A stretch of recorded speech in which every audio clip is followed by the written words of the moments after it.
Hey drivers, today I want to talk to you about vehicle inspection. Vehicle inspections are very important.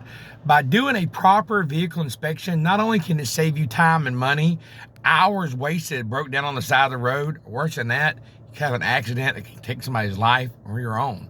So make sure you're doing a good pre-trip and checking your vehicle. If you find problems now, it's a lot better than finding them later. Even while you're driving, you can be doing preventative maintenance by watching your gauges, making sure you're not running hot, making sure you've got good oil pressure, making sure that everything is running properly by paying attention to your gauges. Use your senses, look, smell, feel.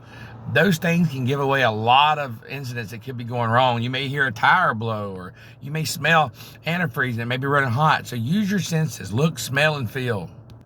Every time you stop, check for certain things: your tires, your rims, your brakes, lights and reflectors, cargo securement, and your trailer coupling devices, just by doing a regular walkthrough. Not to mention, it's good to get out and walk. You're riding all the time, so when you stop, take 5 minutes to walk around your truck and just check these things. Also, at the end of the day, it's also good to do a post-trip walk around, find out if you have any problems that you may have not noticed earlier, instead of waking up in the next morning and knowing it. Or if you're dropping a trailer off and you see there's a problem, call in to your dispatch, let the shop know. It may be something they can send somebody out there to fix, and you don't have to pass that problem on to the next guy. Because the worst thing you want to do is get somewhere in a hurry and the trailer has a flat tire.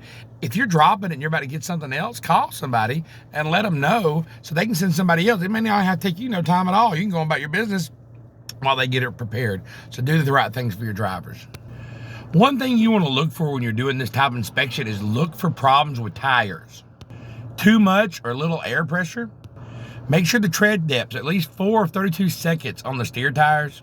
You need 2 of 32 seconds on all your other tires. Look for cuts and other damages. Mismatched tires. Cut or broken valve stems. Besides tires, you want to look at rims and wheel problems. Rust around the rim nuts can mean there's problems, loose nuts. They could be coming loose. If you have a flat tire and a tire is changed, make sure you check later on down the road and make sure that they're retorqued, especially after 100 miles, to make sure they hadn't come loose again. Missing lugs can mean serious damage, so make sure there is no lugs missing, because that's danger on the way. Or spacers. Mismatched, bent, or cracked lock rings also means danger. Wheels or rims that had welding stuff done to it is definitely not safe. Another thing you want to look for is bad brake shoes or drums. Cracked drums. Shoes or pads with grease or oil on them. Shoes that are worn dangerously thin, missing, or broken. The next thing you want to check is suspension defects. Suspension helps hold up the load, holds up your truck.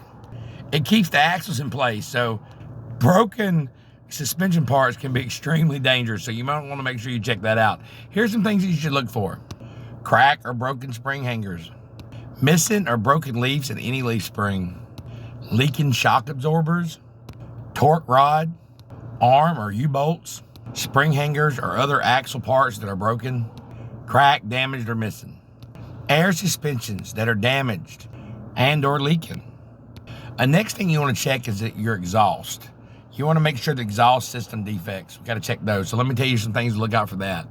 A broken exhaust system can allow poisonous fumes to come into your sleeper at night, and you don't want that. Loose or broken tailpipes or exhaust pipes, you definitely want to look for that. Exhaust pipes rubbing against your fuel lines or your fuel system or any moving parts. Exhaust system parts that are leaking in any form or fashion. Another thing is you want to make sure your vehicle is equipped with your emergency equipment. Make sure you're looking to make sure you have a fire extinguisher, spare electrical fuses, reflective triangles. Those are just a few things that you want to do to make sure that you're doing a proper vehicle inspection. Hope you got some value from this. If you did, hit that like button. Subscribe to my channel for more trucking life with Sean. Try to teach you what the CDL schools do not teach you, and try to keep you safe out here on the road. Let's get it.